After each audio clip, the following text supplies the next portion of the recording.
found my sister flirting with my boyfriend 1 week before her wedding, but I sent the video to her fiancé, who ended up giving a speech at the wedding that sent her into a panic. Hi, first off, let me just say I hate my sister. I literally hate her with all my heart because she's just a terrible person. She's totally spoiled and only cares about herself, and worst of all, she thinks she's entitled to everything she wants. I can't stand her, and I think everyone in our family knows it. It all started back in high school, when she first flirted with my prom date, and he told me about it. Since we're almost the same age, I'm only a year older than her, we were always in competition. Our parents never did anything to discourage it either, because they'd practically given up hope that we'd ever get along after school. As I said, maybe it had something to do with our age. We were so close in age that the kind of rivalry we had was inevitable. At least, that's what I thought was the problem. We were always trying to outdo each other, and it was constant. In the beginning, we competed for our parents' affection and attention. Later, it was about our friends at school, and eventually, boys. No matter what, we were always in competition. Our parents even tried to force us to spend time together, but for some reason, we just never clicked. I know most siblings eventually overcome rivalry, but that never happened for us. I think most of it has to do with my sister, because, as I said, she's just a bad person and always has been. I remember that even when we were little, I'd occasionally try to put aside our rivalry and be nice to her, but she always shut me down. After I became more aware, I decided I wasn't going to try to be her friend anymore, since she made it very clear she'd never get along with me and would always try to make my life harder. She's been a little demon since she was born, there's no other way to put it, and I can't sugarcoat what I'm saying. She has absolutely no redeeming qualities. How she managed to get so many guys to be with her is beyond me. And how she ended up with her fiancé. That's always going to be the biggest mystery of all. But I guess I should call him her ex-fiancé now because, after what happened, I don't think they're ever going to get married or even be together again. And honestly, I think that's good for the guy. He's genuinely a nice person and deserves someone better, but unfortunately, my parents are really mad at me because they think the breakup was my fault. The fact that it happened at the wedding made things even worse, and they're blaming me for it. So I just want to know, was what I did right or wrong? Let me explain everything. My sister Melissa and her fiancé Teo had been together for the last 5 years. They're both 25 and have been a couple since college. I'd seen him countless times over these 5 years at family events and holidays. He comes off as a genuinely nice guy. He's always been polite to everyone and is the complete opposite of my sister, so I never understood how she managed to be with him. Before Teo, she'd only dated terrible guys, and none of her relationships lasted more than 2 or 3 months. She went out with almost 8 different guys from the time she was 16 until she was 20. I'm not trying to shame her for that. She was just a teenager who didn't know any better, but honestly, I didn't think her relationship with Teo would last as long as it did. I was actually surprised that they'd celebrated 5 years together, and that he ended up proposing to her at the anniversary party I had organized for her. I thought she'd finally turned over a new leaf and was sincerely committed to this guy, which would have been nice. But after the engagement, I started hearing some things from school friends that I didn't like, mostly for Teo's sake, the poor guy. After they got engaged, a couple of my friends told me they'd been hearing a lot of gossip about Melissa and Teo. Most of it didn't paint Melissa in a good light because several people swore that over the last 5 years, she'd been presenting herself as single to a lot of people. She'd even been on a couple of dates with some school guys and had matched with others on dating apps. Unfortunately, all of this was just rumors I'd heard about her, and no one had any real evidence to prove it. So I couldn't tell anyone about it, because I didn't want people to think I was spreading nasty gossip about her in the family. All this only came to light after her engagement because she had posted about it on social media, and due to these supposed past rumors, it had stirred up quite a bit of drama in our social circles. So I kept my mouth shut about it, hoping none of it was true, because if it was, the poor guy would really end up hurting. From what I could tell, Teo was truly, deeply in love with her. They got engaged 8 months ago, and since then, I had kept all this information to myself. I planned to keep it that way too, but then something happened that changed my mind. I've been dating my boyfriend Alex for the last 2 years. Things are getting pretty serious between us, and recently I've even started bringing him to family events. At my age, I'm dating with marriage in mind. I really want to start a family and all that. So my immediate family pretty much knows how serious I am about this guy, including Melissa. Despite our rivalry and how much we hate each other, we're still forced to see each other every weekend for family dinners. My parents made it very clear that no matter how much bad blood there was between us, we still had to make an effort to at least put on a happy face in front of our relatives. We had to be civil with each other at family events, dinners, and holidays. My dad hasn't been well lately, so he set a rule that we all had to get together as a family for dinner every weekend. It's just 1 day a week for a couple of hours, so we can tolerate it. We don't really talk to each other, but we do speak with our parents. It's complicated, but we have to deal with it. Anyway, a couple of weeks ago, I told my parents that Alex and I are considering getting engaged in a couple of months, shortly after my sister's wedding. That's how serious we are right now. Even though we've only been dating for 2 years, I've known him for a long time. We were friends for 2 years before we started dating, so basically, Melissa knew exactly how much I liked him. And yet, she decided to flirt with my boyfriend just 1 week before her wedding. This happened last week. My parents were organizing one last dinner for all of us, including Teo and his family, to celebrate the upcoming wedding before it finally took place. It was just family and a couple of close friends. After dinner, I had stepped out for a walk in the garden to get some fresh air. When I went back inside, I heard someone speaking in a really seductive voice in the kitchen. My curiosity got the better of me, so I decided to peek into the room. To my surprise, I realized it was my boyfriend and my sister in the room. I would have been angry, but it was such a weird scene because I could see that Melissa had literally cornered Alex. He was standing with his back against the wall, trying to put as much distance as possible between him and Melissa. She was flirting with him, telling him that if he ever got bored with me, he knew who to call. I was disgusted and really mad, so I pushed the door open and stood in the doorway with my arms crossed, staring at her with fury and daring her to say something.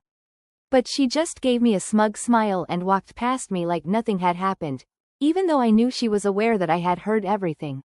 After she left, Alex came up to me and tried to tell me that nothing had happened, but I didn't even need him to convince me, because I knew it wasn't true.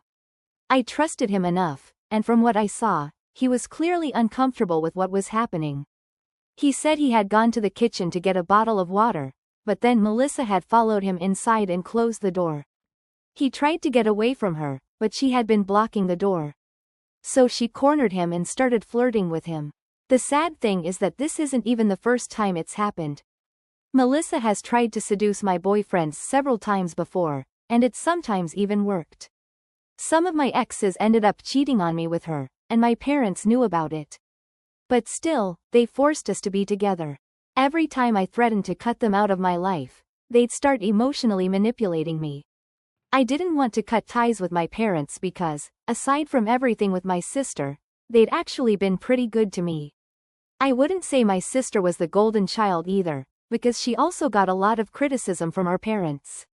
But I can't entirely blame them because this is simply her being a terrible person, and it's not their fault. Melissa is an adult who makes her own decisions.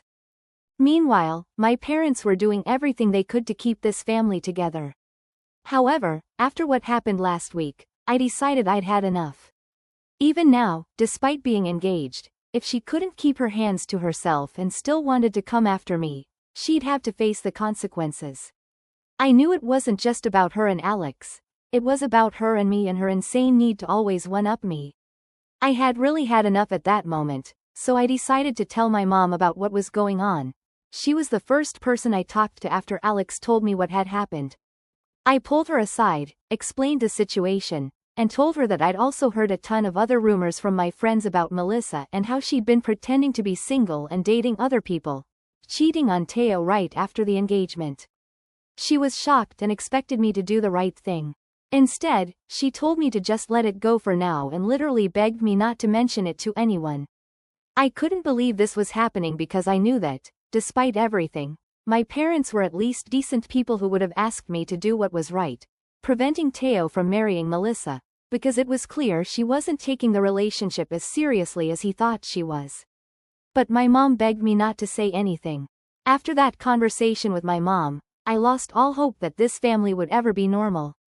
Melissa was simply a terrible person, and my parents, no matter how much they pretended to be good people and act like they loved both of us equally, were definitely enabling her behavior and doing nothing to stop her from becoming an even worse person.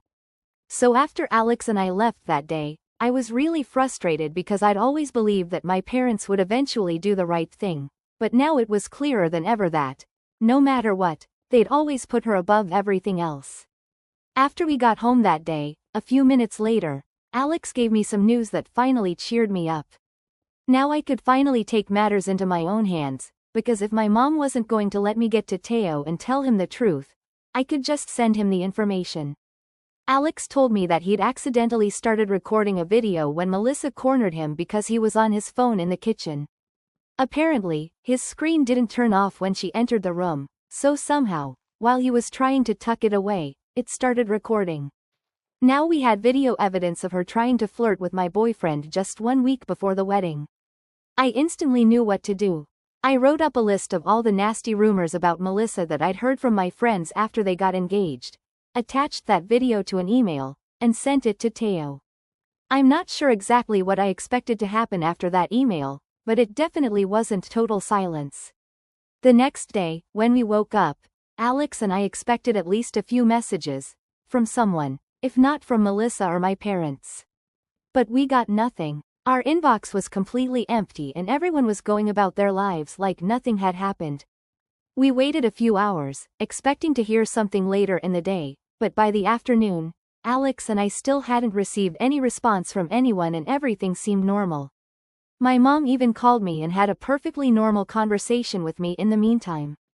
So Alex and I had to accept that maybe Teo had seen the video, read the email, and decided that he was going to stick with Melissa and ignore everything we'd said. I won't lie, the two of us were a little disappointed because we really thought we could get revenge for everything that had happened, but unfortunately it didn't work out that way for us at the time. Or at least, that's what we thought. A week passed, and yesterday we finally attended the wedding. We were surprised it was even happening, especially after the video we'd sent to Teo. Everything was going fine, and Alex and I were just really confused, because nothing even happened during the rehearsal dinner. Both of them seemed in love, and his behavior hadn't changed at all. He even greeted us the same way, so I almost started to believe that maybe he hadn't even opened the email. I didn't have the heart to tell him to check his inbox, because it seemed like the universe didn't want him to know and wanted him to be with Melissa. I wasn't going to interfere or cause any trouble. After that email, I'd lost all hope. But then, yesterday, while he was at the altar, something really strange happened. After Melissa recited her vows, it was Teo's turn. Instead of giving his vows, he started talking about a certain email he had received a week earlier. Alex and I exchanged looks and knew what was about to happen. I wouldn't say we were happy, it was just very weird and confusing for us. He continued reading the content of that email and actually played the video through the microphone. Everyone recognized Melissa's voice and also Alex's voice, so it was a bit awkward for us because all eyes were on us at that moment. After he finished reading the email and playing the video, he told everyone that he'd waited a week and thought about what he wanted to do. During that time, he hadn't spoken to anyone about what he'd seen. But now, he had talked to people and told them the rumors that were mentioned in the email. It turned out that most of them were true. He even spoke with a couple of Melissa's school friends, and they confirmed with photos that she had been on dates with them during the last 5 years she'd been with him. Now it seemed only fair that he leave her, because there was nothing more to say. He had chosen that moment to leave her at the altar because he believed that after everything that had happened, she at least deserved a moment of satisfaction and revenge. After that speech, he left. For a few seconds, there was absolute silence. Then, Melissa completely panicked.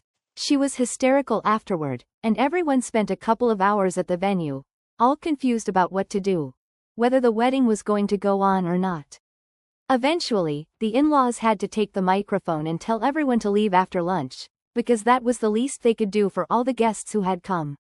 Some people stayed for lunch and then left, but Alex and I left as soon as we could. We could hardly believe what had happened, but we were glad that Teo had decided to leave, because honestly, he deserved something better. He was a good man, and he deserved to be with someone who was truly in love with him and wouldn't just keep him around as an option. Once Alex and I got home, we didn't know what to expect. Late that night, however, my mom finally called me. Something I knew was bound to happen.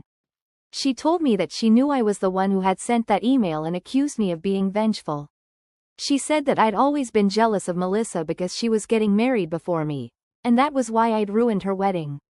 She told me that she and my dad were really disappointed in what I had done and that I was just as bad as my sister because I was always trying to outdo her too. Maybe that's why we never got along. But anyway, the damage was done.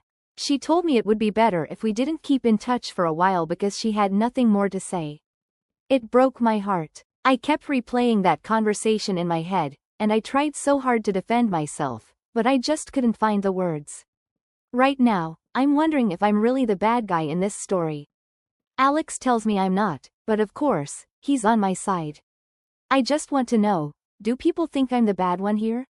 So, am I the bad one for telling my sister's fiancé how she'd been trying to cheat on him just 1 week before the wedding? Before continuing, don't forget to subscribe. New stories every day. Update 1. It's been a week since the incident at the wedding, and so far, all I know is that the wedding's not happening. They broke up, that's what a couple of friends told me. Since then, Melissa's been going around saying that I'm the one who caused the breakup, even though she was the one cheating the whole time and flirting with my boyfriend just 1 week before her wedding. I don't get how this could be my fault, and I'm not blaming myself for anything. I can't even believe I let my mom manipulate me into thinking that somehow it was all my fault. I went over the comments on my original post and did some thinking on my own. I concluded that maybe I was trying to outdo my sister as much as she was trying to beat me, but in the end, nothing justifies what she did. It doesn't matter that I never flirted with any of her exes or did anything to make her miserable. Sure, we were competitive, but I would never stoop so low as to flirt with her boyfriends just to get revenge. I would never hurt anyone else in the process. That's just beneath me. But clearly, that wasn't beneath her, and she's nothing but a serial cheater, and I exposed her for it. I don't feel bad about it because I saved an innocent guy from being strung along his whole life. My mom just wanted to pretend that everything was fine to protect the family's reputation, but I don't think our reputation is more important than someone's feelings. If he ended up marrying her, they'd have to get a divorce, and that would be a lot worse than what happened. So I only saved everyone from a ton of trouble, and if my parents still want to take her side, they're free to do so. I have blocked them, and if they want to get in touch, they know where I live. As for Melissa, I couldn't care less how she feels. She doesn't care about anyone else's feelings, and I don't think she deserves that courtesy. I'm actually happy that she's miserable right now. If she didn't want Teo to leave her, she should have been a better partner for him. I also want to address some other points. Some people in the comments suggested that maybe I had feelings for Teo, which would explain why I went to such lengths to sabotage them and why I'm being blamed for everything. I want to shut that down right now. Yes, I did try to sabotage them, but it was out of concern for him rather than hate for my sister. And even if it was partly out of spite towards her, I don't think I did anything wrong. Even if it was all out of spite, it still led to something good for Teo. Just because I wanted something good for him doesn't mean I had feelings for him. I think he's a good guy with a kind heart, that's all there is to it. We're not even close friends, so I don't understand why people are jumping to the conclusion that I have feelings for him. It's just ridiculous. Besides, I literally have Alex, who's been with me for the past 2 years. I love him more than anything, and I want to marry him. I made that perfectly clear in my original post. So I really don't know how this whole theory about me having feelings for Teo even started. Anyway, I thought it was pretty insulting, and I wanted to make it clear that I did what I did because I thought it was the right thing to do. I've put up with a lot of crap over the years, and I don't think I need to put up with any more. So I have no regrets about what I did, and if anyone still wants to believe I did it because I had feelings for Teo, they're free to do so. I know what my intentions were, and I know that what I did was right. Most of the comments are on my side, so I don't think I need to explain any further. Anyway, Alex and I are happy with how things have turned out. My parents don't talk to me anymore, but I don't care because, as usual, they've chosen Melissa's side, no matter how wrong she is in this situation. It's been proven that she's a serial cheater, and they're still on her side. I don't know how that works. But either way, I'm done trying to fix things with them because they made it clear that I'm not as important to them, and doing the right thing isn't either. So, do as you please. We're all free to do what we want, and I guess that's exactly what we're doing. Update 2. It's been almost 2 weeks since the wedding was called off and Teo left Melissa, and today I finally heard from him. It was a surprise because I never thought he'd ever reach out to say anything. To be honest, I sabotaged his wedding and delivered some bad news, which usually isn't well received. And we weren't exactly close before the incident, so I didn't know what to expect. But I'm really happy he got in touch because just a couple of hours ago, he sent me an email replying to the one I'd sent him 3 weeks ago, before his wedding. He said he hadn't had a chance to thank me earlier because he was still dealing with his feelings and didn't know what to do, so he had been ignoring me. But now that everything's out in the open, he felt he needed to thank me for caring about him and letting him know the truth. He admitted that he had some reservations about Melissa from time to time, but he'd always believed people were wrong about her since no one had the guts to come forward and give him the full picture. No one wanted to be the bad guy. I was the only one who really stepped up and told him the truth so he could make his own decision about his relationship. And he thanked me for that. He said he didn't really care to know exactly why I did what I did. He didn't want to hear my reasons because that would just ruin everything, but he just wanted to thank me and leave it at that. I think that was a really nice thing to do. Obviously, I still feel bad for him because I knew he was truly in love with Melissa, but Alex and I talked it over, and this is better for him in the long run. I hope he finds happiness after all this. Update 3. Hey everyone, here's a quick and sweet update. A few months back I mentioned that I wanted to marry Alex and that we'd been planning to get engaged. Well, 2 days ago, he finally proposed, and I said yes. We're getting married, and in a couple of days, we're also having an engagement party just for us. I didn't invite my parents since they haven't even bothered to reach out to us, so I guess our relationship with them is over now. I posted about our engagement on social media, and not only did they not congratulate me, but all my relatives did, and everyone else thinks I did the right thing, while my parents are being terrible. So now, I'm not expecting anything from them, but hey, at least I'm happy, and so is Alex, and that's all I need right now. Update 4. It's been a while since I posted an update, and now I have 2 in 1 week. Last night was our engagement party with Alex, and some things happened that I want to share. I had invited some relatives and friends and organized a dinner at home to celebrate our engagement. But that's not what you're probably most curious about. It's about who showed up uninvited. Yes, my parents. They even brought a gift, but that wasn't enough for them to come through my door. They said they felt bad for not talking to me and that they really wanted to win their daughter back. But that wasn't entirely true. Well, partly it was. They did want to win me back, but only because they'd already lost both of their daughters. After trying to persuade me for a while, they admitted that they'd had a nasty fight with Melissa, so they came here hoping to fix things with me. I told them it was too late for that, because it's been months since the incident, and I felt insulted that they were only reaching out because they were out of daughters. But that's what happens when you ride with the losing horse. And I'm not calling Melissa a losing horse, because honestly, those animals don't deserve it, but that's the situation. So they left, but not before trying to hand over the gift, which I refused. I saw no point in accepting anything, because I don't want anything from them. As for Melissa, it was pretty weird. Even after everything that happened, she didn't come to confront me or anything, and that's probably for the best because I really don't want to see her or have her anywhere near me right now.